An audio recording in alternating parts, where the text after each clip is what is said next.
Today, Katie is sitting down with my parents and myself to talk about many issues that parents face after having a loved one with an eating disorder.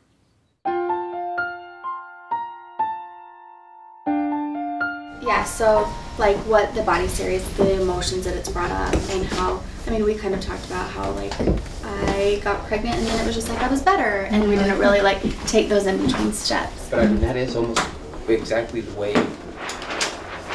Okay, she's married, she's gone, she's blah blah blah. Yeah, well, like, and then now, yeah, great. Forget about that. I changed the oil and she's over her eating disorder. Yeah. Without ever talking about it or knowing for sure or any and then no we resolution. watch her first video and it's just like we didn't get over anything. Yeah, when you haven't actually taken the steps you have to put it to bed for you to make it okay, which everybody's different. So you might need different things than she needs or Kaylee needs, and then once you've done that, then you can feel like, okay, I makes sense. This is what was happening, and this is what I need for me, and then okay, But if we haven't resolved it, then we always feel that lump, like, oh, I just can't. And it's the same thing with Casey when I was like, well, as a guy, it's harder because a lot of times we were told like, don't mention that, you don't say that, and then does she notice or is it just me? Or it's like that's the whole thing for me. It's just like I'm like thinking, Kaylee, you're not really doing something unhealthy. Yeah, because you don't know, because you instead never of me, actually. Instead of me thinking, I'll bet she's jogging. I'll bet her and Casey are working out. I'll jogging. bet. I'm thinking. But yeah. I'm thinking she's in the bathroom. Yeah, because that's what you know, and you can feel that way because we haven't talked about it. And for all you know, she is. But when we ask, we're afraid to ask, then she might say, no, I did such and such. Well, but is that me not thinking that people could actually be better? No, you just never known if she was. You're a bank robber and you're always going to rob banks. No matter what. Can I not just let her have the benefit of the doubt? You can, but I think because you haven't really talked about it, you don't know for sure. HeyKayli, body series 0005, scene 1, take 1, marker. Hello everyone, I'm so happy to have my parents back and to have Katie on. She's going to be talking to us about some of the issues that my parents are dealing with and many of you parents may be dealing with after your child has had an eating disorder. So we're just going to kind of jump into the whole process of healing, not only for me but for your loved ones, because it's a huge issue. That's a really big burden to carry around. Yeah. So I think your mom and your dad have talked about what it felt like for them and when they were in the moment. If we take it back to that time, what was it like for you? Because your mom feels like she carries a lot of blame around of thinking that she should have asked and she should have noticed and all this stuff. And same with your dad in a way, like something should have changed. What's your experience?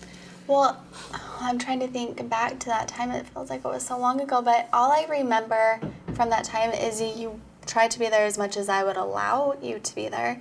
I've talked about a lot that I tried to disconnect myself. I didn't want you guys to let you guys in too much.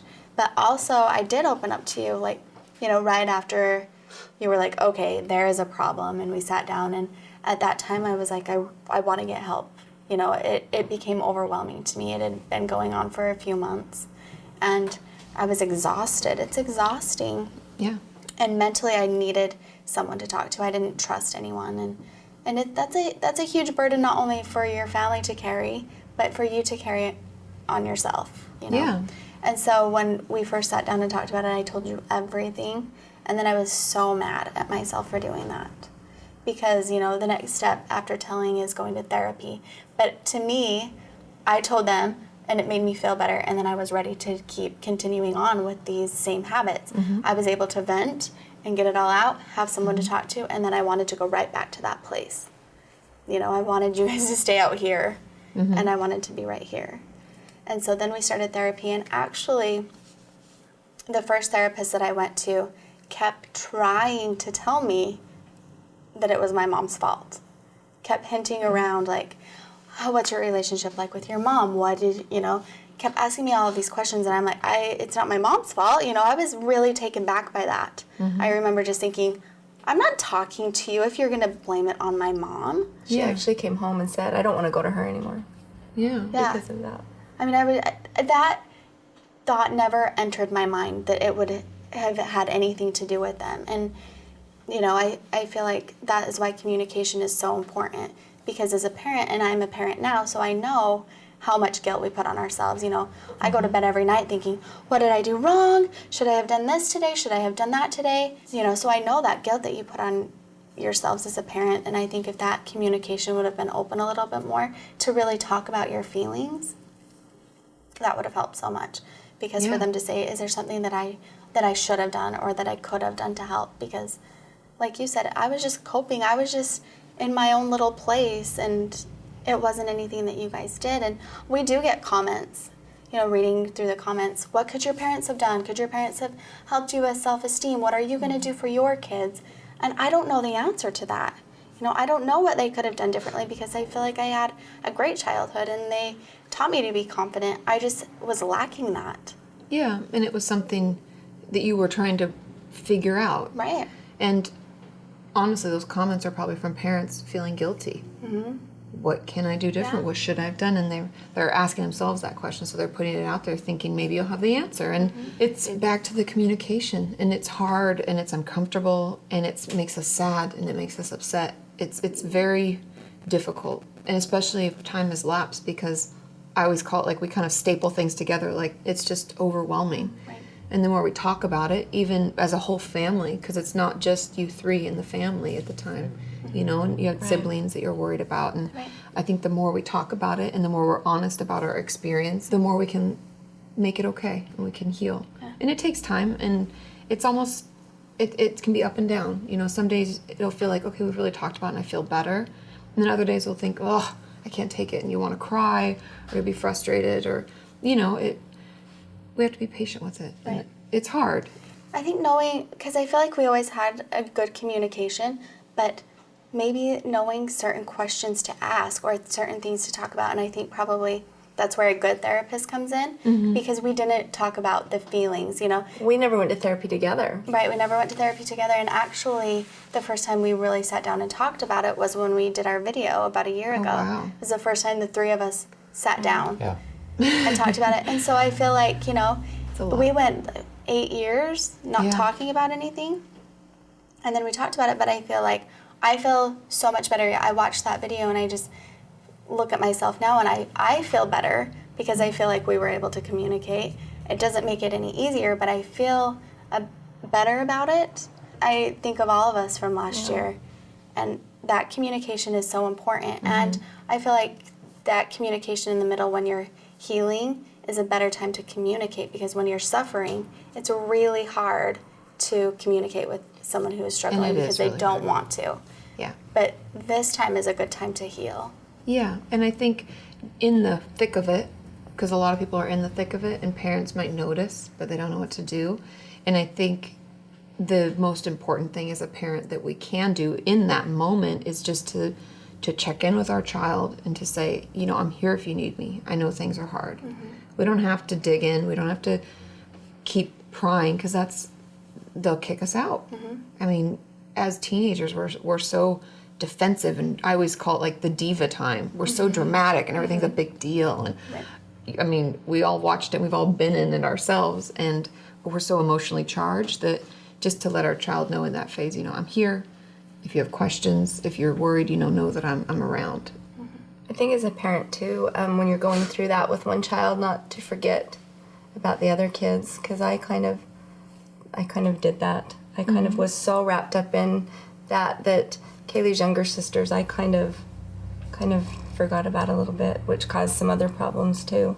Yeah. So I think maybe family therapy would have been Right. good, because I still think there is some feelings there that they still haven't dealt with. And maybe some resentment and frustration and hurt on their own. And I think that's why the communication is key. And family therapy, although the person who's struggling with the eating disorder is like, oh, no way, there's no way. I mean, I get so much resistance on that front, but it can be so healing. And it feels uncomfortable at first, just like the first time we talk about it can be really it's so emotionally charged. But once we've said some things, everybody feels heard. They can say their piece, and it can kind of bring that down, that you know, maybe resentment or frustration or hurt or all of that. The more we talk about it, the the less we feel it so close, if that makes sense. And I feel like it's never too late, you know, just like even though it was years later that we sat down together, that was such a huge healing moment for me. I wish it would have been earlier. I didn't realize until I started this body series the emotion that I shoved clear down. Yeah. And I think that you guys felt that too. It was like it just brought all of this back. But it's never too late to sit down and talk about it and tell each other how you felt. And and even, you know, as a family, maybe we still need to do something like that. Yeah, and it might, even for your sisters, because they haven't been involved in this, it might be something that could be really healing for them. And it is never too late. They're still carrying those feelings, Yeah. regardless of how far down they pushed them. Yeah, exactly. It's still there. And I bet if you brought it up, it'd be almost like you guys felt when you first came and did this. It's like, it's overwhelming, you know, because we have put them in that deep, dark place where we, you know, don't want to have to deal. And communication is key. It's hard, it's uncomfortable, but that's where the healing is at. So as parents, I know I always worried about what to say, what not to say, because what we think is right and might help, Kayli might probably took wrong and it was worse. So what can you say? What do you say? And that's really hard. A lot of parents worry because then, you know, they'll say later, well, that just made me want to do this, or almost like, because it's a teenager a lot of times. And not always, but a lot of times. And I think going back to that communication is letting them know you're there, reminding them. And the one thing that I always tell the parents that come into my office, you don't have to be the food police. It's not your job. That will definitely make it worse. And I know you're going to want to say, did you eat this? Did you have your snack? Did you do what you're supposed to do?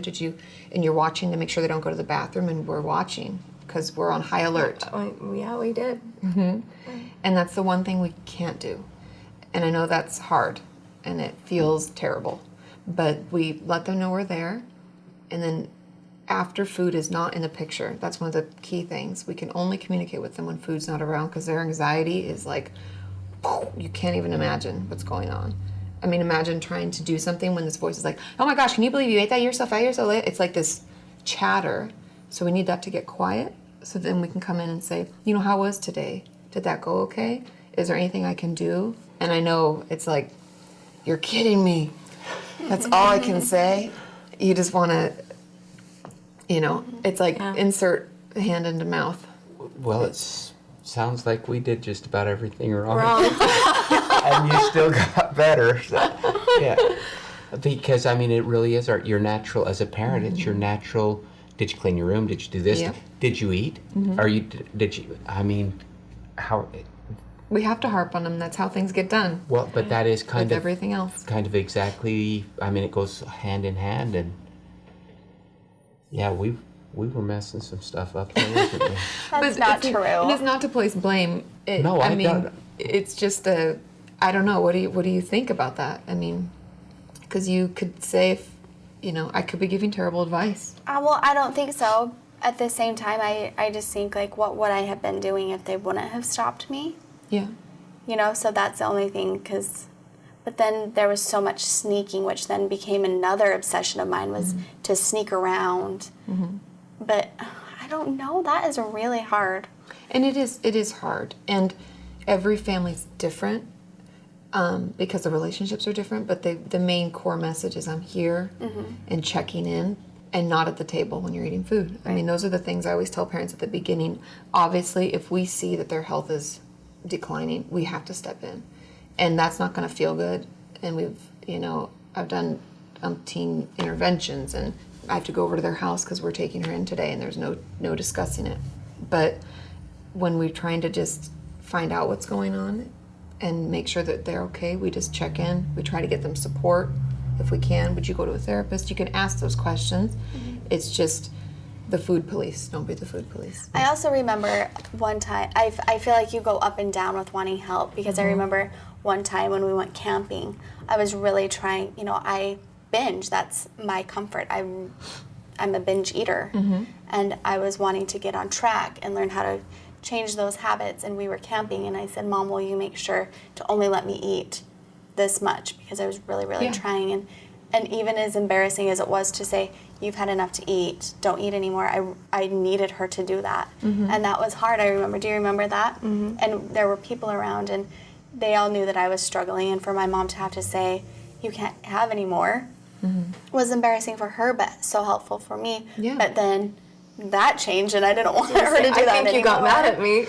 Well, and you too. do get mad because when things are stressful and something as little, we were camping where we're wearing swimming suits, we're going swimming, that triggered, and I wanted you to help me, but I also wanted to binge and purge and do all of those things, and so, I mean, it's just such a hard and touchy thing. Oh, okay, so as a parent, we're not supposed to be the food police or the. I know that maybe we would go into Kayli's room and went after she'd left for school and lift the mattress and check.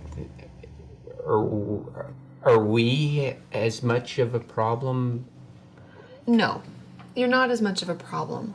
So I would never tell parents not to search or not to look, and I know it's going to feel like a violation, but sometimes that's keeping them safe, and that's, as a parent, that's part of what we have to do. And for a lot of the parents who have kids who suffer with self-harm, I always tell them to search.